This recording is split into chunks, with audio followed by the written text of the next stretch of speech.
ठीक है, इसलिए इसको भी ले लेते हैं। एक सयान सयानन होई, दूसर सयानन जाने कोई, तीसर सयान सयानई खाई, चौथ सयान जहाँ लई जाई, पांचवें सयानन जाने का कोई, छठवें माँ शभ गैल गोई, सातवें सयान जो जानहु भाई, लोक वेद माँ वेद दिखाई। देहु दिखाई कहते हैं कबीरदास जी, बीजक बिन बतावई, जो बित गुप्ता होय, शब्द बतावई जीव को, बुझे बिरला कोई। बहुत अच्छी बात कहा इन्होंने।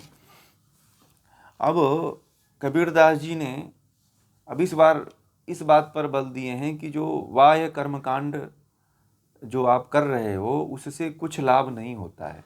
जो भी आप वायाचार पूजा पाठ आदि करते हो, आत्म साक्षात्कार ही जीवन का चरम लक्ष्य है। अब कबीरदास जी कहते हैं कि जो आत्मा का साक्षात्कार है जो व्यक्ति करता है वही जीवन का चरम लक्ष्य है। वायाचार आप कर्मकांड कोई भी कर लो, उससे कुछ भी लाभ नहीं मिलने वाला है। और गुरु द्वारा जो उपदिष्ट पद्धति पर यदि साधना करने से, मान लीजिए गुरु ने जो आपको बता दिया उसके द्वारा बताए हुए मार्ग पर यदि साधना करते हो तो शरीर मन बुद्धि आदि में आत्म भाव का त्याग करने से ही उस आध्यात्म का उदय होता है। जो सच्चा गुरु होता है वह कैसा ज्ञान बताता है? शरीर का, मन का, आत्मा का, बुद्धि का, परमात्मा का, ऐसा ज्ञान देता है। परंतु जो बाह्य कर्मकांड होते हैं, इस कर्मकांड से कभी भी आप मुक्त नहीं होगे, ना ही कभी चरम लक्ष्य पे पहुंच पाओगे, ना ही कभी आत्मा का साक्षात्कार कर पाओगे। प्रस्तुत जो रमैनी है उसमें यही कबीरदास जी कह रहे हैं कि योग ज्ञान अथवा योग की 7 भूमियों का उल्लेख किया गया है यहाँ पे इस पद में। जो है योग की सभी 7 भूमियों से लोग परिचित हैं। पहली भूमि जो योग की होती है वह शुभेच्छा की है।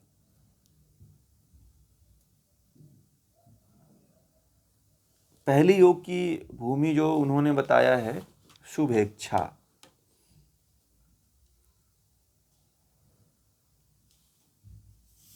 एक मिनट,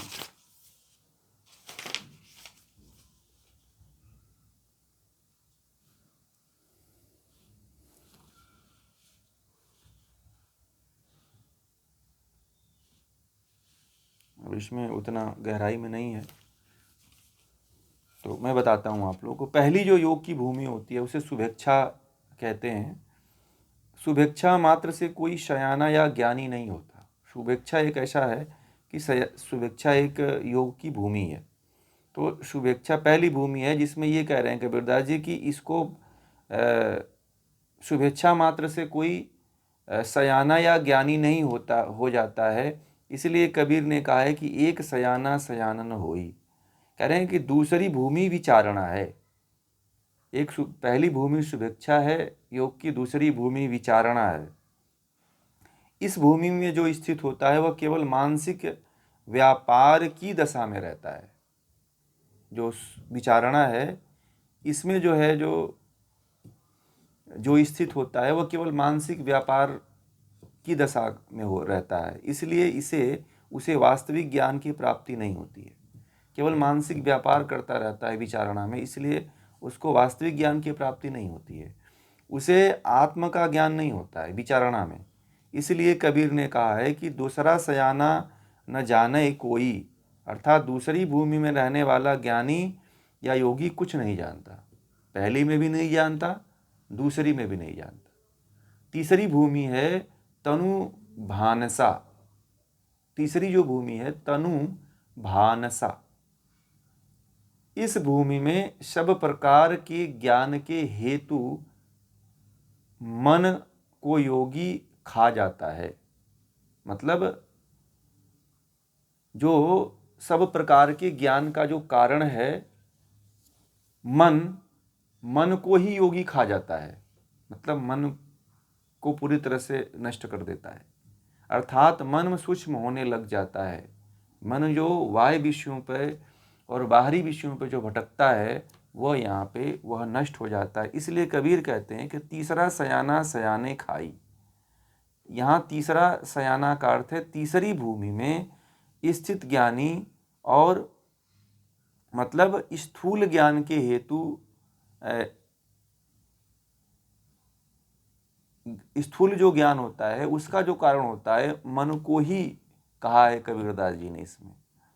तो यह इसमें भी जो है जो ज्ञान होता है वो मन के ही स्तर पे होता है। चौथी भूमि शत्वापत्ति की है। उन्होंने चौथी भूमि शत्वापत्ति बताई है। इसमें स्थित योगी या ज्ञानी मन को तहाँ अर्थात आत्म तत्व में ले जाता है। सत्वापत्ति में योगी जो है मन को आत्म तत्व में ले जाता है, अर्थात शुद्ध सत्व की अवस्था में मन आत्म तत्व के साक्षात्कार के लिए सक्षम हो जाता है। ठीक है। अब इस भूमि में जो चौथी भूमि है, इस भूमि में जो मन होता है वह आत्म तत्व यानी कि आत्मा के साक्षात्कार के सक्षम हो जाता है, योग्य हो जाता है। मन की ये सारी अवस्थाएं। पांचवी भूमि जो है असंशक्ति, अशन शन शक्ति, ये ज्ञान की भूमि है। यहाँ असंप्रज्ञात समाधि प्रारंभ होती है। यहाँ पे आप लोग नोट कर लीजिए, बाद में सब बताएंगे। यह असंप्रज्ञात समाधि यहाँ पे प्रारंभ होती है। इस अवस्था में योगी के सामने आत्म तत्व को छोड़कर अन्य कोई पदार्थ नहीं रह जाता है। इसी को कबीर ने कहा है पांचवें सयान न जाने कोई, अर्थात इसी भूमि में पहुंचने पर आत्म तत्व को छोड़कर अन्य किसी पदार्थ का बोध नहीं रहता है। ये पांचवी भूमि में।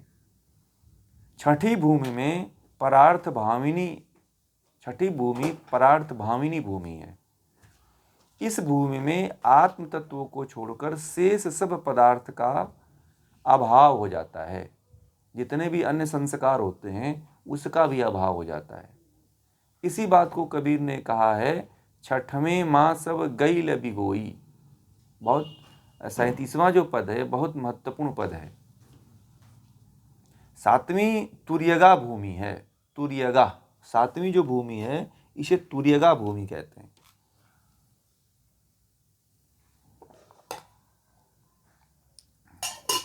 कहते हैं कि इसमें स्थित ज्ञानी या योगी सदा स्वस्वरूप में स्थित रहता है।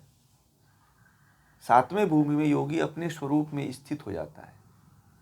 वह अवस्था अत्यंत दुर्लभ है। ऐसे ज्ञानी का दर्शन अत्यंत कठिन है।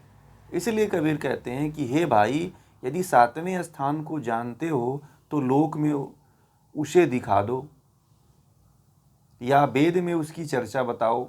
कहने का तात्पर्य है कि ज्ञानी बिरले ही हैं और साधारण लोग उन्हें पहचान नहीं पाते। इस पद में कबीरदास जी कहते हैं कि जो सातवें लोक में होता है, जो योगी होता है, जो सातवें लोक में पहुंच चुका होता है, इसमें स्थित योगी सदा स्वस्वरूप में स्थित हो जाता है। तदा द्रष्टु स्वरूपे स्थानम। अब कबीरदास जी वेद पढ़े ही नहीं थे, इसलिए कह रहे हैं कि वेद में लिखा कहाँ है। ठीक है, वेद में ही तो योग दर्शन लिखा हुआ है। कबीरदास जी उस समय वेद पढ़े ही नहीं थे बेचारे, उनको जितना ज्ञान था वो बोले थे। तो इसलिए जो है यह बात जी तदा द्रष्टु स्वरूपे, अगला सूत्र आएगा योग दर्शन में, अभी 2-3 दिन में आ जाएगा। ठीक है, नहीं कल अगले 3 दिन में आ जाएगा वो। तदा द्रष्टु स्वरूपे स्थानम। ठीक है, तो सातवें में जो है योगी जो होता है वह अपने स्वरूप में स्थित हो जाता है। तो कबीरदास जी का कहने का मतलब यही है कि ज्ञानी बहुत बिरले हैं जो उस परम तत्व तक पहुँचे हुए हैं, परंतु लोग उनको पहचान ही नहीं पाते। बहुत सिंपल तरीके से रहते हैं, वो बहुत साधारण तरीके से वो रहते हैं।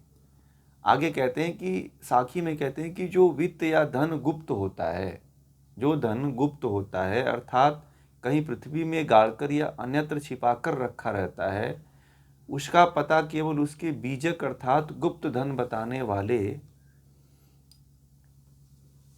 बताने वाली सूची से ही लगता है। उसी प्रकार जीव के गुप्त धन को अर्थात वास्तविक स्वरूप को शब्द रूपी बीजक मतलब गुरु द्वारा प्रदत्त ज्ञान दीक्षा से ही प्राप्त किया जाता है। इसे कोई बिरला ही समझता बूझता है। जो योग दर्शन आप लोग पढ़ रहे हो ना, यही योग दर्शन है जो आप लोगों को मुक्ति की तरफ लेकर के जाएगा। अन्यथा कोई ऐसा दुनिया में माध्यम नहीं है, कोई ऐसा मार्ग नहीं है जो आपको मुक्ति की तरफ ले जाए। कबीर दास जी कहते हैं कि अब देखिए, कबीर भी उस ज्ञान के बड़े प्रशंसक थे योग दर्शन जैसे ग्रंथों के, क्योंकि योग दर्शन में ही संप्रजात और संप्रजात समाधि की बात कही गई है। और यह ज्ञान बहुत बिरलों को होता है, कोई एक आध मिलेगा आपको, नहीं तो नहीं मिलेगा। यह ज्ञान बताने वाले बहुत बिरले हैं। आपको ढोंग पाखंड पूजा पाठ कर्म कांड ये बताने वाले गली गली में मिल जाएंगे आपको, परंतु यह ज्ञान जो है आपको बताने वाले कहीं नहीं मिलने वाले हैं। योग वशिष्ठ में ये बात आई है कि ज्ञान भूमि शुभेख्या प्रथमा समुदारिता विचारणा द्वितीया स्थित तृतीया तनुमानसा शत्वापतिश्चतुर्थी ही शातोत्संसक्ति नामिका पदार्थ भाविनी खष्टी सप्तमी तुर्यगा स्मृता। तो योग वशिष्ठ में ये ज्ञान अथवा योग की 7 भूमियाँ बताई गई है कि व्यक्ति कैसे योग की 7 भूमियों में पहुँचता है। इसके बारे में हम कभी आप लोगों को विस्तार से बताएंगे कि कैसे आप लोग इनके ऊपर आगे बढ़ोगे। 7 भूमियों कल बता देंगे, इसके बारे में पूरा विधिवत जो है 7 भूमियों के बारे में आप लोगों को हम कल बता करके फिर आगे कबीर का प्रकरण करवा देंगे। ये बड़ा महत्वपूर्ण है। ये योग में ये योग वशिष्ठ में ये योग का एक बहुत बड़ा चैप्टर है जिस पे हम बात करते हैं। तो इसको हम लोग कल आप लोगों को बता देंगे कि योग की 7 भूमियाँ कौन कौन सी हैं जिस पे चल कर के व्यक्ति ज्ञान को उपलब्ध होता है। वास्तविक यदि तप है, वास्तविक ज्ञान है तो यही है।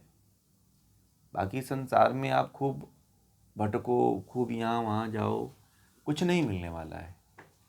जब तक कि आप इसको नहीं प्राप्त करते हो, ज्ञान को नहीं प्राप्त करते हो, तब तक आपको कुछ भी नहीं ऐसा प्राप्त होने वाला है। कबीरदास जी भी वही कहते हैं, चिल्ला चिल्ला करके वही कहते हैं कबीरदास जी। योग दर्शन भी वही कहता है, सारे ग्रंथ लगभग वही कहते हैं। तो आत्म तत्व को प्राप्त करो, ब्रह्म को प्राप्त करो, ईश्वर को प्राप्त करो, तो ही जीवन की कुछ सफलता है। अन्यथा जीवन ऐसे ही बेकार चला जाएगा, जीवन ऐसे ही नष्ट होता चला जाएगा। कबीरदास जी के कहने का मतलब वही है।